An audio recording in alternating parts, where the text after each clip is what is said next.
Have you listen to the story?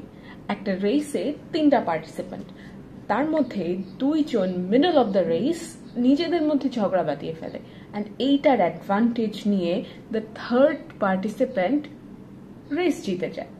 Recently বলিউডে এমনই একটা ঘটনা ঘটেছে যেখানে একসঙ্গে 3টা মুভি কম্পিট করছিল, যদিও তার মধ্যে একজন একটু আগে রেস শুরু করেছিল, বাট একা কিসের race?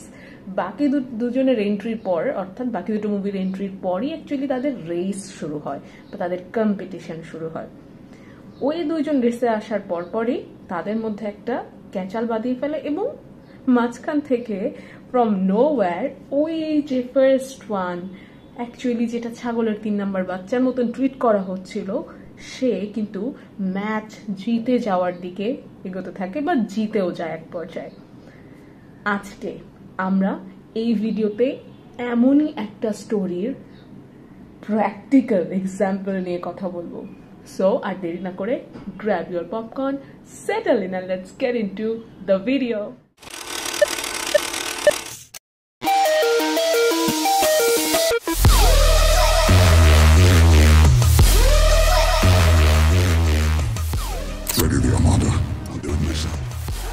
So as I was saying, recently বলিউডে 3টা মুভি রিলিজ হয়েছে।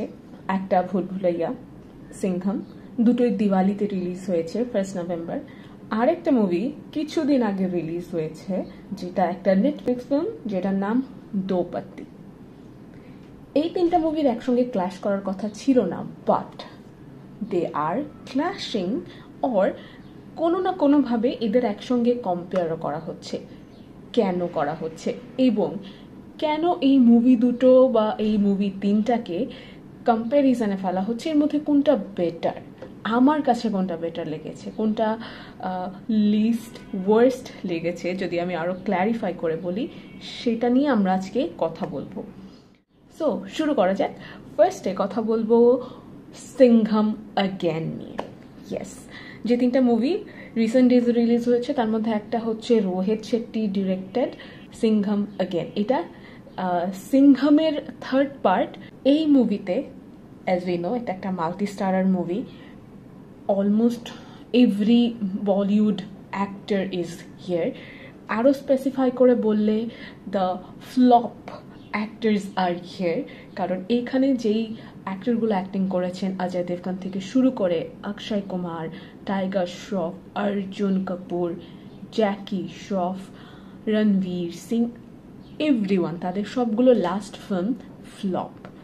বাট শুরু থেকেই সিংঘম একটা অনেক লাভড একটা ইউনিভার্স বা লাভড একটা প্রজেক্ট, সেই কারণে সবার এক্সপেকটেশনস অনেক বেশি ছিল। বাট আমি আমার প্রিভিয়াস প্রেডিকশন ভিডিওতে বলেছিলাম যে এই মুভিটা যদি ভালো করতে হয়, সেক্ষেত্রে এর প্রিভিয়াস যে প্রিকুয়েলগুলো আছে বা এর প্রিভিয়াস যে মুভিগুলো আছে, সেইগুলোর সঙ্গে ডটসগুলো মেলানো খুব জরুরি, সেই সঙ্গে একটা খুব ভালো স্টোরি হওয়া খুব জরুরি। এখানে উল্লেখ করতে হয় যে সিংঘমের কিন্তু একটা 5 মিনিটের ট্রেলার রিলিজ হয়েছিল, যেটা দেখার পর অডিয়েন্স ওয়্যার লাইক শিওর যে আচ্ছা মুভিতে তো এইটাই হবে, তাহলে রোহিত শেট্টি এমন কি দেখাবেন যেটা ট্রেলারে আমরা দেখিনি। অনেস্টলি বলতে গেলে নাথিং এলস। ট্রেলারে যা দেখানো হয়েছে তার এক্সটেন্ডেড ভার্সনই ছিল মুভিতে। যদি পারফরমেন্স নিয়ে বলতে চাই, এভরি ইন্ডিভিজুয়াল অ্যাক্টরের যে ইউএসপিগুলো ছিল, সেগুলো রোহিত শেট্টি ইউজ করেছেন। বাট এত বেশি অ্যাক্টর হলে যে প্রবলেমটা হয়, স্ক্রিন টাইমের প্রবলেম, সেটা এখানেও ছিল। পুরো মুভিতে দেখা গেছে Ajay Devgn is just walking, সে হাঁটছে, তার ওই একটা মানুষেরই 4-5টা এন্ট্রি দেখানো হয়েছে। বাকি সবারও এন্ট্রি ছিল, বাট এর মধ্যে থেকে দীপিকার ক্যারেক্টারটাকে আরও বেশি ইউটিলাইজ করতে পারতেন রোহিত শেট্টি, যেটা তিনি করেননি। রণবীর সিং এর ক্যারেক্টারটা অলওয়েজ অনেক বেশি কমেডি, ফানি, এই টাইপের দেখা হয়, যার কারণে তার একটা পুলিশ অফিসারের যেই ভারত্ব ভাবগাম্ভীর্য, সেইটা রুইন হয়। একটা ইউনিভার্সে শুধু অজয় দেবগন বাদে আর সবাই লিটারালি যদি বলতে হয় নমুনা টাইপের একটা ক্যারেক্টার বা ফানি একটা character, that doesn't sweet.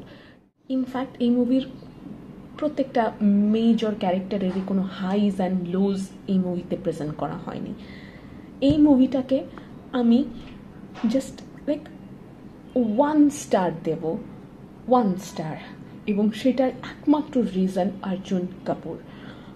Arjun কাপুরের পারফরমেন্স, তার অ্যাক্টিং, তার characterization, the holding, everything was super. আমি জানি না কেন, বাট বলিউডে তাকে as an actor, as an hero present করতে গিয়ে তার এই যে USP, to portray a negative character, to portray an antagonist, এটা মিস করছে। I hope from now on Arjun Kapoor will more focus on this negative kind of characters.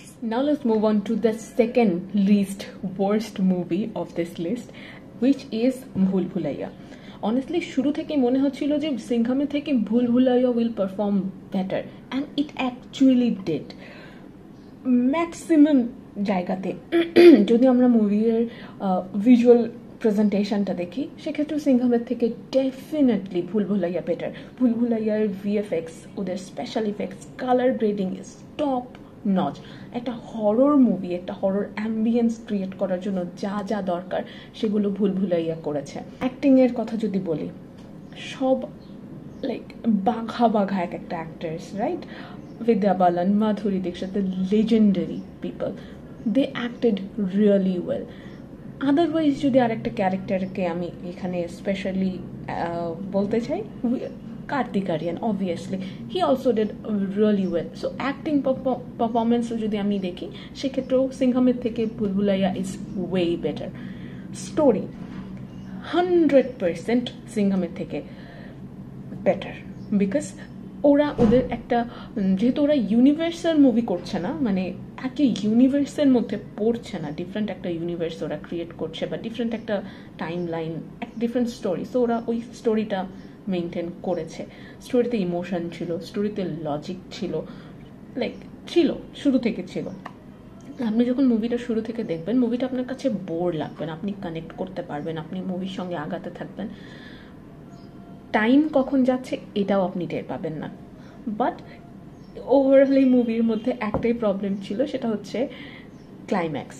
মুভির second half পর্যন্ত আপনি গল্পের মধ্যে থাকবেন। ক্লাইম্যাক্সে তারা যে টুইস্টটা দিয়েছে, দ্যাট ইজ গুড, ইমোশনাল পারপাসেও ঠিক আছে, কিন্তু ক্লাইম্যাক্সের আগ পর্যন্ত তারা পুরো স্টোরিটাকে যখন ডটস মিলাচ্ছিল, তখন ইনিশিয়ালি আপনার কাছে মনে হবে ও ওকে, ও নাইস, গুড। বাট যখন মুভি শেষ হয়ে যাবে, আপনি ওই জোন থেকে বের হয়ে যাবেন, অ্যান্ড আপনি মুভিটাকে নিয়ে আরেকবার চিন্তা করবেন, then you will find little mistakes, যেটার আপনি কোনো লজিক খুঁজে পাবেন না। অ্যান্ড আই এম 110% শিওর আপনি খুব ইজিলি বুঝতে পারবেন যখন আপনি মুভিটা দেখবেন, যে যেহেতু everything happened after this second door, যখন দ্বিতীয় দরজাটা ওপেন হয়, তারপরেই যখন সব ভৌতিক কাহিনী হওয়া শুরু হয়, তাহলে তার আগেও 2-4টা ভৌতিক কাহিনীর লজিকটা কি ছিল? You need to think about it, definitely you need to think about it. Otherwise মুভির গানগুলো একেবারেই ভালো লাগেনি, কানেক্ট করার মতন না। একমাত্র আমি যে তোমার, মেরে ঢোল না, and the Hare Krishna Hare Ram, that iconic song, এই দুটো গান বাদে আরও তৃপ্তির সঙ্গে যেই গানগুলো ছিল কার্তিক আরিয়ানের, নো, ইটস নো। অ্যান্ড তৃপ্তির সঙ্গে কার্তিক আরিয়ানের কেমিস্ট্রিটা মনে হয়েছে জোর করে এস্টাবলিশ করার চেষ্টা করা হচ্ছে। সো আই ডোন্ট নো, এর থেকে ডেফিনেটলি কিয়ারার সঙ্গে কার্তিক আরিয়ানের কেমিস্ট্রিটা অনেক বেটার ছিল। বাট ওভারঅল তাদের অ্যাক্টিং, পুরো সেট ডিজাইনিং, ভিএফএক্স, কালার গ্রেডিংয়ের জন্য, মুভির তারা যেভাবে ধরে রেখেছে টুইস্টের জন্য, definitely it gonna get more points, more ratings, and I am gonna give this movie 2 stars. Okay, so last and least worst movie in this list. I know আপনাদের মধ্যে অনেকেই আমাকে মেবি এই right this moment you're gonna hate me because আমি the OG Singham, the OG Suryavanshi, the OG মঞ্জুলিকাকে বাদ দিয়ে অন্য কোনো একটা মুভিকে, অন্য কোনো একটা ক্যারেক্টারকে, অন্য কোনো একটা স্টোরিকে লিস্ট ওয়ার্স্ট বলতেছি। and I know you guys gonna be like furious, but I am sorry, I have nothing to do with it না। আমি একই দিনে 3টা মুভি দেখেছি অনেস্টলি, লাইক 24 আওয়ার্সের মধ্যে 3টা মুভি আমি দেখেছি। অ্যান্ড আই ডোন্ট নো, আমার সব থেকে লিস্ট এক্সপেকটেশনই ছিল দো পাত্তি নিয়ে, and it turned out to B the better one among all of three. কারণ এই মুভিতে যে স্টোরিটা প্রেজেন্ট করা হয়েছে সেই স্টোরির সঙ্গে কোনো এক্সট্রা ড্রামা ছিল না। এটা একটা OTT content, it's a Netflix film. OTT content হওয়ার পরেও এটা ওভার দ্য টপ ছিল না, the first OTT content probably যেটা ওভার দ্য টপ ছিল না। এই মুভির visual presentation was I soothing.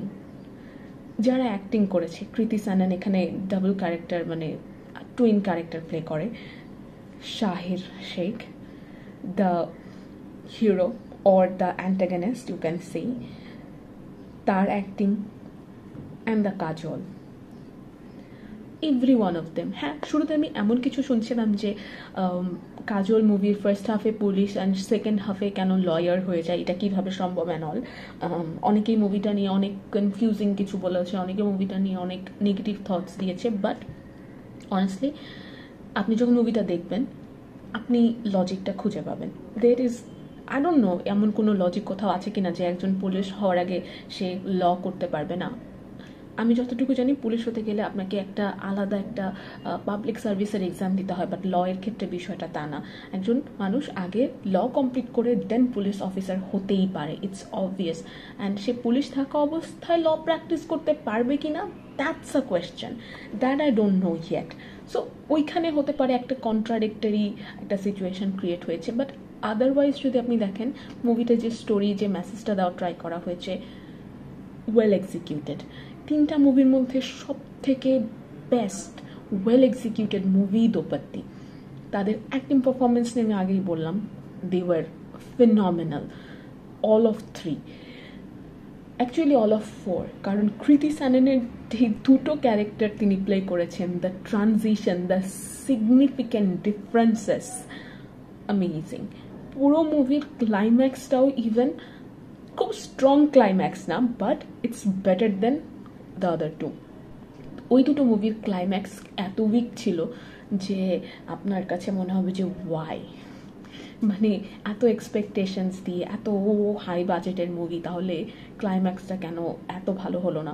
On the other hand এইটা খুব লো বাজেটের একটা মুভি, যদি কম্প্যারিজনে যায় ওই দুটো মুভির থেকে ডেফিনেটলি এটা একটা লো বাজেটের মুভি। অ্যান্ড লো বাজেটের মুভি হওয়ার পরেও এর ক্লাইম্যাক্স, এর এভরিথিং ওয়াজ টপ নচ। আমার কাছে এই মুভিটা খুবই ভালো লেগেছে, খুব হাই থটের মুভি। আমার কাছে মনে হয়েছে এটা কমার্শিয়াল মুভি হওয়ার পরেও এটা কমার্শিয়াল মুভি না। অন দ্য আদার হ্যান্ড ওই মুভিগুলো একেবারে প্রপার কমার্শিয়াল মুভি, এবং সেগুলো আপনি বুঝতেই পারবেন, দেখেই আপনার মনে হবে যে উফ, too much. So I am giving this movie, in my horror, I am giving this movie 3 stars, and definitely last 1-1.5 মাসে যেই কয়েকটা মুভি রিলিজ হয়েছে, স্পেশালি যে 3টা মুভি নিয়ে আমি কথা বললাম, ভুল ভুলাইয়া, সিংঘম অ্যাগেন অ্যান্ড দো পাত্তি, তার মধ্যে থেকে লিস্ট ওয়ার্স্ট মুভি ইজ দো পাত্তি। অ্যান্ড যারা যারা অনেক নেগেটিভ বা অনেক কি বলবো সমালোচনা শোনার পর মনে হয়েছে যে না না মুভিটা দেখবো না, I think you can give it a try, I think you should give it a try. So that was it everyone. এই ছিল আমার আজকের ভিডিও, যেখানে আমি কথা বলেছি রিসেন্টলি রিলিজ হওয়া 3টা মুভি, বলিউড মুভি অবভিয়াসলি, যার মধ্যে ছিল ভুল ভুলাইয়া 3, সিংঘম অ্যাগেন অ্যান্ড দো পাত্তি। এই 3টা মুভির মধ্যে কোন মুভিটা আমার কাছে লিস্ট ফেভারিট লেগেছে, কোন কোন জিনিস ভালো লেগেছে, খারাপ লেগেছে, অ্যান্ড কত রেটিংস দিয়েছে, সেগুলো কিন্তু আমি আপনাদের বলেছি। এখন আপনারা আমাকে জানাবেন এর মধ্যে থেকে কোন মুভিটা আপনাদের ভালো লেগেছে, কোনটা আপনাদের কাছে লিস্ট ওয়ার্স্ট লেগেছে, কোনটা আপনাদের কাছে ফেভারিট লেগেছে, কমেন্টে জানাবেন। অ্যান্ড যদি আমার ভিডিওটি ভালো লাগে তাহলে definitely like, share and subscribe to সিনে ইন ভাইবস।